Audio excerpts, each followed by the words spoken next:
Cruisers. This is Rick Wade, the Texas Cruiser.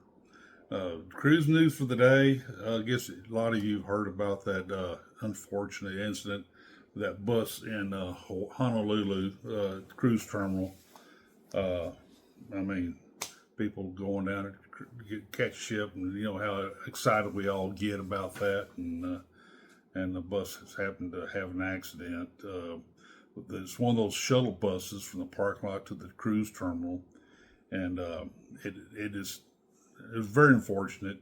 The bus had just dropped off some passengers, and then while he was in the process of doing all that, from what I've heard, the bus started moving, and he went and jumped in the car seat, the bus seat, to stop it. Except he hit the accelerator instead of the brake, and it lunged forward, and there was an unfortunate loss of life. The list I heard was five were seriously injured, and one lady, a 68-year-old lady, was in critical condition. She's the one who eventually died at the hospital. So our heart and prayers goes out toward the family, and it's such an unfortunate incident. So anyway, you never know. But anyway, a little bit different news. Harmony was on a 7-day sailing out of Galveston to its usual route, Roatan, Costa, and Cozumel this week. I heard a report from a cruiser on board who follows me, and he said that they had to miss Costa because of the storm damage at the pier. Now, I did hear they were able to, the fenders were all messed up and all, so the ship, Harmony, couldn't come in and dock. It happens a few times over. It's nothing unusual for Costa to be missed because of the waves and the weather and all. It's a great port, but for some reason or other, it's got an open coastline through there. If you've ever been there, if there's any kind of wave activity, it's going to be a little bit pronounced there. I've been there a few times where waves are slamming up against the pier and causing, I have to take my hat off and go down the pier or holding my head one or the other because the wind's kicking up pretty good through there. I don't want to lose I lost one of these hats before boarding the ship in Galveston due to a thunderstorm coming through just as I was boarding the ship. So anyway, they had to change up their itinerary because of that. But they are promoting. I kind of knew about this before, that Harmony is going to start doing some sailings over into the Bahamas, Coco Cay. Have that perfect day at Coco Cay coming out in Galveston. 7-8 day sailing. So the captain on the Harmony is promoting it a little bit on this voyage, and hope to hear more about it pretty soon. Anyway, the Breeze and Jubilee went out today, but this week we've had quite a few sailings of another kind of actual sailings. There's a lot of sailboats come in. The old ships come in, multi-mast, like the Alyssa. If anybody been to Galveston, you've seen the Alyssa there of her old metal hull ship that she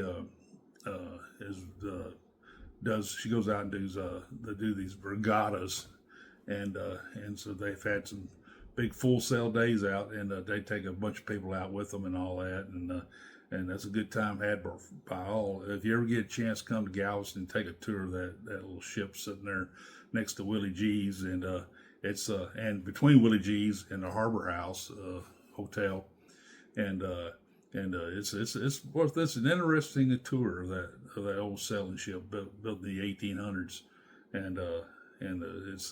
and she gets out there and she looks brand new. She goes out and does those sailings, and sometimes she go up the East Coast for some other regattas up through there. But anyway, and of course the Battleship Texas Battleship Texas is ready to go out there and kick butt somewhere. She's looking really, really, really good. So she looks like she's ready for action. So should be before long. I think somebody said later this summer or after the summer they will be moving her over to her permanent location at Pier 21, 22, or 20 over there next to the Longshore Museum, the Offshore Platform Museum, and kind of in that Harbor House location pier, and it'll be a permanent display. And I'm definitely going to be boarding her when she gets set up and taking visitors. So anyway, that's about all I have on the news side. Just be careful, folks. We're going to have plenty more times, opportunities to go cruising, and I've already got Harmony booked in October, and I'm looking to book Jubilee. I'm going to book Jubilee in January. I got to get on board and check her out. Getting so many great reports about Jubilee. She's a perfect ship for Galveston. And then, of course, I got Mariner booked for my birthday cruise, a year from this month. Next April, I'm going to do a Mariner sailing out of Galveston. And we'll see about, I'll give you any kind of more reports of any other things I've got going on, other cruises I book. And I did finally got my good gimbal came in today, so I'm gonna hook it up to my phone and do some videos.